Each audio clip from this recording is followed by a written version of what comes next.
Tshisekedi à l'épreuve de la consolidation, la purge parlementaire 2025, miroir de celle de 2020.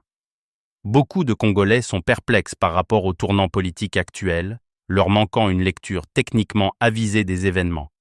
D'autres se limitent à des interprétations qui se concentrent sur les sentiments personnels et ou aux guerres des égos. Le fil d'Ariane est bien plus subtil. En tant que politologue de formation, je vous donne mon interprétation qui répond à la question suivante. Où allons-nous, politiquement ? 2025, miroir et finalisation de 2020. En République démocratique du Congo, les turbulences institutionnelles de septembre 2025, marquées par la restructuration de l'Union sacrée de la Nation, les pétitions de destitution au bureau de l'Assemblée nationale et au Sénat, évoquent irrésistiblement les manœuvres de consolidation du pouvoir orchestrées par Félix Tshisekedi en 2020. À l'époque, au fait d'une crise de coalition avec le Front commun pour le Congo de Joseph Kabila, Tshisekedi avait initié une purge législative méthodique, brisant la cohabitation post-électorale imposée par les résultats de 2018. Le 10 décembre 2020, l'Assemblée nationale, encore aux mains des kabilistes, votait la destitution de sa présidente Janine Mabunda et son bureau, ouvrant la voie à l'élection d'un nouveau bureau en février 2021. Au Sénat, des démissions en cascade suivaient en février, facilitant l'alignement des deux chambres sur la présidence. Cette rupture stratégique, annoncée le 6 décembre, visait à libérer les institutions d'une influence paralysante, neutralisant les blocages sur la justice transitionnelle, la gouvernance sécuritaire et la redistribution des ressources économiques. Aujourd'hui, à mi-mandat présidentiel, la manœuvre se reproduit sous une forme affinée, non plus contre des adversaires historiques, mais contre des alliés opportunistes soupçonnés de dissidence latente. Le 15 septembre 2025, jour de la rentrée parlementaire, des pétitions ont été déposées simultanément pour destituer Vital Kamerhe, président de l'Assemblée nationale, et Jean-Michel Sama-Lukonde, président du Sénat, deux figures jadis pivots de la coalition FCC-Cash, recyclées dans l'orbite tshisekedi après 2018. Soutenues par une frange majoritaire de l'UDPS et de l'USN, ces initiatives exploitent les failles internes de la majorité présidentielle pour un renouvellement endogène, sans recours à une dissolution du Parlement.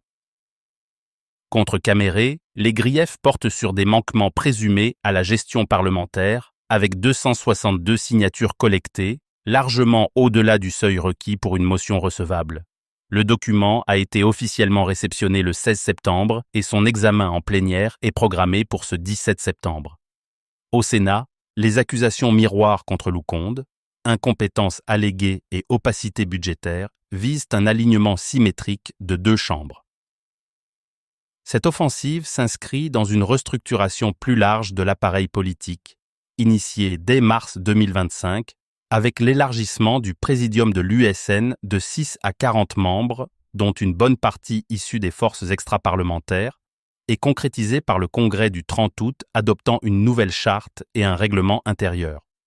Ce remaniement, couplé à un gouvernement souminois 2 annoncé en août, conservant pour le moment Judith Souminois comme première ministre tout en intégrant des opposants, élargit provisoirement la base de soutien tout en testant les loyautés. Il va au-delà de la nouvelle majorité forgée en 2020 pour contourner le FCC, transformant l'USN d'une coalition électorale fragile en un monolithe institutionnel, ouvert à des personnalités de l'opposition et de la société civile pour diluer les critiques et légitimer les réformes. Politiquement, ces ajustements préparent un terrain fertile pour des initiatives structurantes à l'horizon d'une année 2025 marquée par des pressions sécuritaires et économiques. Un dialogue national, convoqué sous l'égide présidentielle, pourrait déboucher sur une révision constitutionnelle ciblée ou bien plus. L'éviction potentielle de Kamerhe, perçue comme ambiguë sur ce front mais aussi sur celui de la guerre, rappellerait la neutralisation des blocages kabylistes en 2020-2021, facilitant un vote loyal au sein d'une assemblée dominée à 90% par la majorité. Parallèlement, l'unification institutionnelle renforce la réponse à la guerre de l'Est, impliquant le M23 et les ingérences rwandaises, avec des médiations comme Doha pour un retrait des troupes adverses. À plus long terme, ces purges anticipent les échéances, consolidant l'USN comme vecteur d'une majorité post-2028 libérée des concessions de la cohabitation tiède avec les anciens kabylistes. La aggiornamento de la classe politique. Au cœur de cet aggiornamento de la classe politique, Tshisekedi réitère sa doctrine de centralisation progressive, une mise à jour feutrée pour marginaliser les traîtres potentiels, kabylistes hier, opportunistes comme Caméré aujourd'hui, sans heurts constitutionnels majeurs.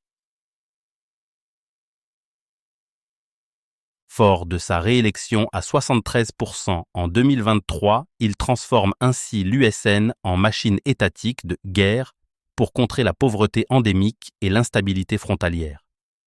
La centralisation progressive du pouvoir, de la cohabitation résiduelle à la domination hégémonique. Politiquement incorrecte à formuler peut-être, mais étayée par la récurrence historique, cette stratégie de la centralisation progressive expose toutefois un certain risque de retour de feu. Une mobilisation de l'opposition affaiblie ou d'alliés comme Jean-Pierre Bemba pourrait embarrasser, en écho aux tensions de 2020. En ce 17 septembre, alors que la plénière de l'Assemblée statue sur la formation de la commission qui traitera le cas du bureau de l'Assemblée nationale, Tshisekedi parie sur une loyauté restaurée pour propulser la RDC d'une cohabitation résiduelle à une domination hégémonique, bien nécessaire, certes, en temps de crise sécuritaire. Eugène Diomi Ndongala, Démocratie chrétienne.